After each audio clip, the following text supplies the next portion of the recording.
So I'm going for episode number 2, Enter the World of Breakdowns. This one the customer said they've got constant pressure drop. They have to keep topping the pressure up every day. She said it was a Worcester boiler, so I'm going to go and have a look from start to finish. So turned up to this one, pressure's okay at the moment because the customer topped it up this morning.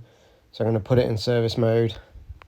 This pushes it straight to maximum rate, so I'm going to watch and see if the pressure rises pretty quick. Although it's taken ages to go into service mode, there we go.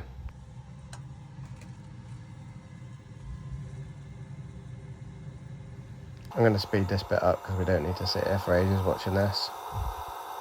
But in the 20 seconds that that's been going, you can already see an increased pressure. That's telling us that the expansion vessel's gone. So I'm going to turn the boiler off.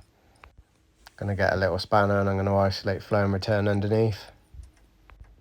I say it in every video, don't use a screwdriver, make sure you use a spanner. Because quite often the brass will snap off and that really will ruin your day.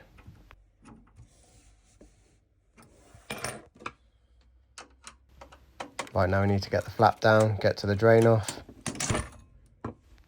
I swear every boiler I've been to lately has not been serviced in a long time, or at least serviced properly. Got my hose, pop it on the drain off, get that opened.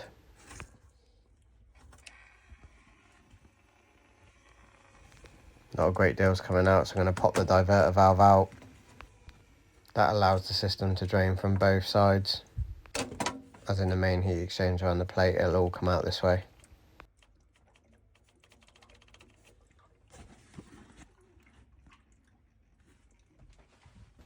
Still not a great deal in here, so we open the air vent as well at the top. Sometimes you open this and then it won't seal again, but you've got to risk it for a biscuit.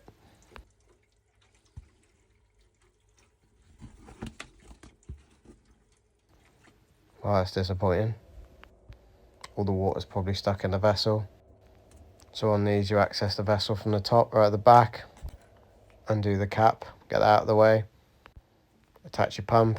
I use a Regan automatic one. I've done my time of standing there pumping.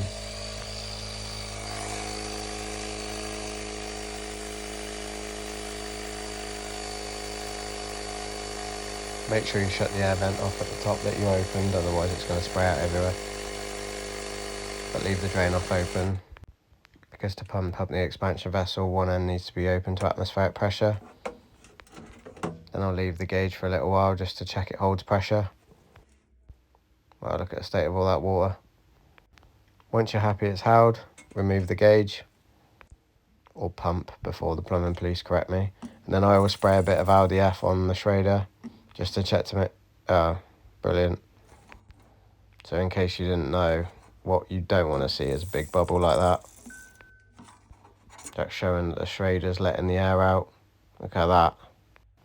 What makes it even worse is I don't have any on the van because I've used them all.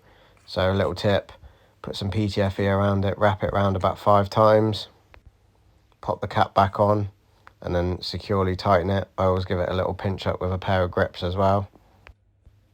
This will hold until the next service, because this is probably a customer that's secured now because you've turned up and done what you said you were going to do. You fixed the boiler when others failed.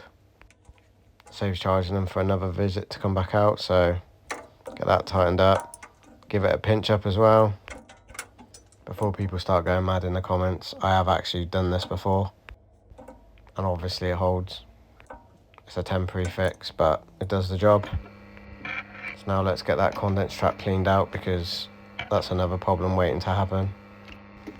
I would have been called for ignition failure soon as well. I mean, look at the state of that, it's so blocked up. You can hear the analyzer in the background purging, ready to do my 26.9s. Yeah, serviced by the Blue Van Brigade probably. The plumbing police absolutely love when you wash the condense trap out in the basin. So I called it a basin and not a sink this time, because people kicked off about that as well.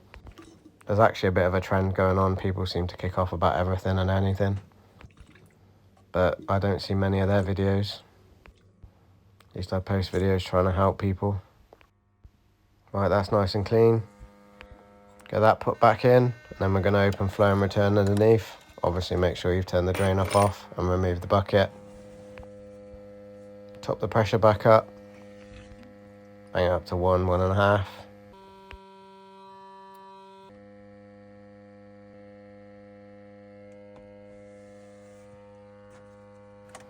Get the boiler turned back on.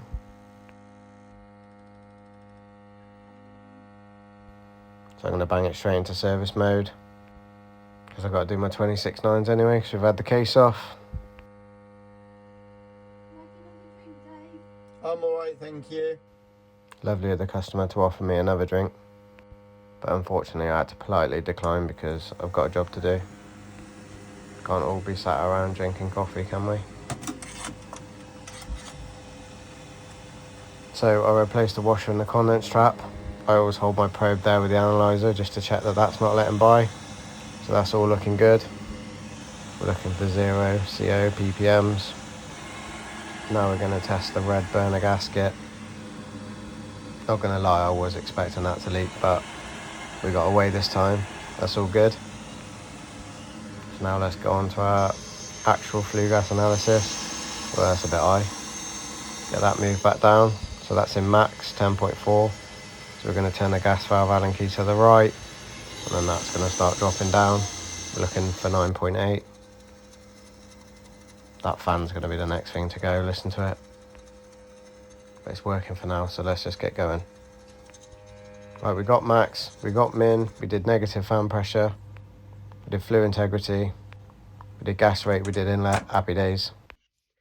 So it was pretty much what we all thought it was going to be. Constant pressure drop. If it's not a leak anywhere that's normally noticeable, which the customer would normally say, we're always going to look for the expansion vessel first. On this case, as you can see, the expansion vessel was full of water. Pumped all that out.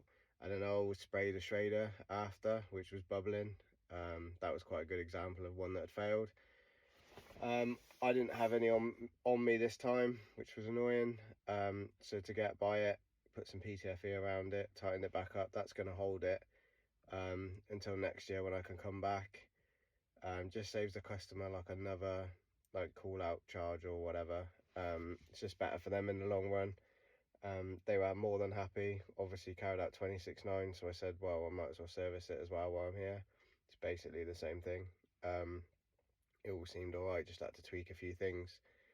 But yeah, it just shows the importance of keeping van stock really. I should have checked that I hadn't run out, but I didn't, so that was my fault. But then equally, why should the customer pay because of me not keeping van stock up? So yeah, that's a temporary fix, but that'll hold like that now until I come back next year. They're more than happy. They had another plumber go out before, he couldn't fix it, so yeah, that's another one added to the service books. So yeah, I hope you like the longer video again, and yeah, I'll try and keep it up. So if you could like, comment and share and stuff, all that kind of interaction always helps. And yeah, I'll see you on the next one for episode number 3.